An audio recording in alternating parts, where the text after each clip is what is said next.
لو معاك 10 قروش الفاو منظمة الغذاء سنة 1968 فدي سعرها يا جماعة عامل 35,000 جنيه. أيوة زي ما بقول لك كده، لو معاك 10 قروش مكتوب عليها 10 قروش بس لازم يكون تاريخها 1968، منظمة الفاو أو منظمة الغذاء للأنظمة الغذاء 1968 مصنوعة من الكوبر نيكل، فدي سعرها يا جماعة عامل 35,000 جنيه.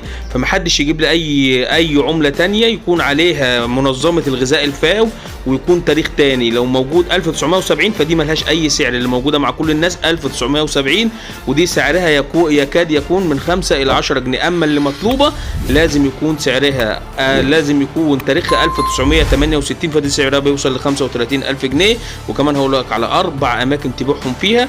فاهم حاجه بس ان انت تشترك عندنا في القناه لو لسه ما اشتركتش وتتابع الفيديو للاخر عشان يوصل لك كل جديد وجديد. اما لو انت بتشوفنا على الفيسبوك فتعملوا لنا لايك وشير ومتابعه. ولا دلوقتي نخش جوه الفيديو. السلام عليكم ورحمة الله وبركاته، ورجعنا لكم يا جماعة من جديد. النهاردة هنتعرف على 10 قروش منظمة الفاو للغذاء سنة 1968، القطعة النادرة جدا اللي مصنوعة من الكوبر نيكل. القطعة ديت سعرها غالي جدا جدا جدا، بيوصل ل 35,000 جنيه بالفعل لأنها نادرة من النوادر ومش موجودة مع كل الناس. أما القطعة اللي موجودة مع كل الناس فتاريخها يا جماعة 1970، دي متداولة وموجودة مع كل الناس وسعرها بيبقى 5 إلى 10 جنيه. بينما القطعة النادرة اللي مش موجودة مع كل الناس 1968. طب ايه اللي مخلي القطعة ديت وايه المواصفات اللي فيها اللي خلتها بتوصل ل 35,000 جنيه؟ القطعة ديت مصنوعة من الكوبر نيكل وهي عبارة عن 10 قروش مكتوب عليها في الظهر 10 قروش وبترمز لمنظمة الفاو للغذاء ومكتوب عليها الجمهورية العربية المتحدة.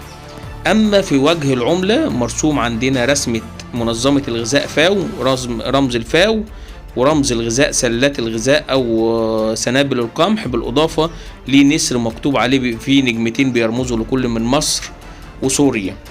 العملة دي اللي خلاها نادرة جدا ان هي تم عمل بروفة تجريبية لصناعتها في عام 1970، يعني مصنوع 1968 عدد قليل جدا، بروفة يكاد يكون من 500 ل 1000 قطعة. طيب عشان يتعمل عليها يتم صكها في عام 1970 اللي هي العملة الأساسية اللي موجودة بقى ومتداولة وموجودة مع كل الناس. هو دي اللي خلى سعرها غالي جدا جدا. فلو معاك نفس القطعة بنفس المواصفات اللي احنا بنقول عليها اللي هي يكون 10 قروش 1968 ومكتوب عليها الجمهورية العربية المتحدة، فدي سعرها يا جماعة بيوصل ل 35,000 جنيه، بس مش كلها 35,000 جنيه لو هي وصلت لحالة الأنصر.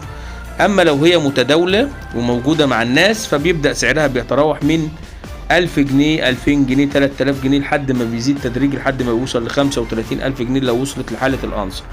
انا كده خلصت كل ما يتعلق عن شرح العملة. فلو معاك العملة دي فبجد يا حظك يا هناك. اما لو انت عاوز تعرف تبيعها فين فتقدر تبيعها من خلال 4 اماكن. قبل ما تبيعها في 4 اماكن، فاول حاجة ان انت تقدر تبيعها من خلالي انا شخصيا، اتواصل معاك لو معاك نفس العملة بالظبط تصورها لي وتبعتها لي، بس لازم تاريخها 1968. بعيد مرارا وتكرارا، 1970 ملهاش لازمة، 1968 هي اللي سعرها غالي جدا. فلو معاك ترسلها لي وانا اخدها منك انا شخصيا، نقيمها ونقول لك سعرها كام وتساوي كام وبعد كده نتواصل وناخدها منك. طب تقدر تبيعها فين تاني؟ تقدر تبيعها من خلال 4 اماكن. اول مكان من خلال الاسواق الحرة اللي موجودة في كل من القاهرة والاسكندرية. موجود في القاهرة عندنا سوق يسمى سوق ديانة، بينعقد كل يوم سبت في شارع عماد الدين الألفي من الساعة 7 صباحا حتى الساعة 5 مساء. ايضا يوجد سوق في الاسكندرية بجوار كافيه صيام في سوق ميامي، بينعقد ايضا كل يوم سبت من الساعة 8 صباحا حتى الساعة 5 مساء. دي بالنسبة للأسواق الحرة اللي موجودة في القاهرة وموجودة في الإسكندرية. أيضا تقدر تبيعها في مكان آخر من خلال الجروبات اللي موجودة على الفيسبوك، وجروبات مخصصة لعقد العديد من المزادات على العملات النادرة والشحيحة. وهسيب لكم روابط الجروبات ديت في الرابط أسفل الفيديو على اليوتيوب. فبطلب من حضراتكم ايضا لو انتوا بتشوفونا على الفيسبوك ان انتوا تخشوا على اليوتيوب عندنا وتشتركوا عندنا في القناة عشان يوصل لكم كل جديد وجديد، وهسيب لكم روابط الجروبات هناك على اليوتيوب.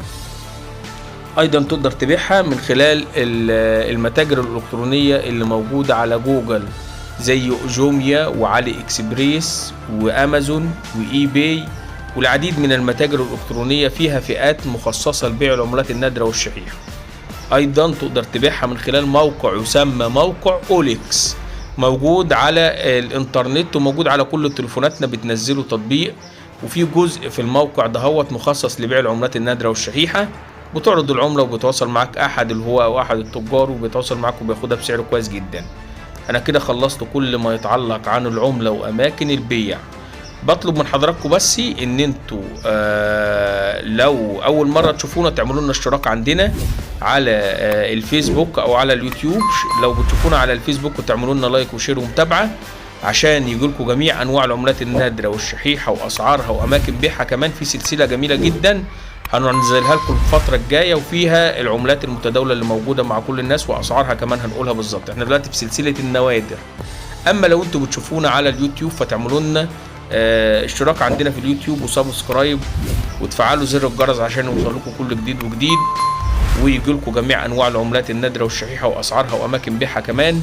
انا كده خلصت يا جماعه، فشجعونا بالاشتراك في القناه عندنا على اليوتيوب. والسلام عليكم ورحمه الله وبركاته.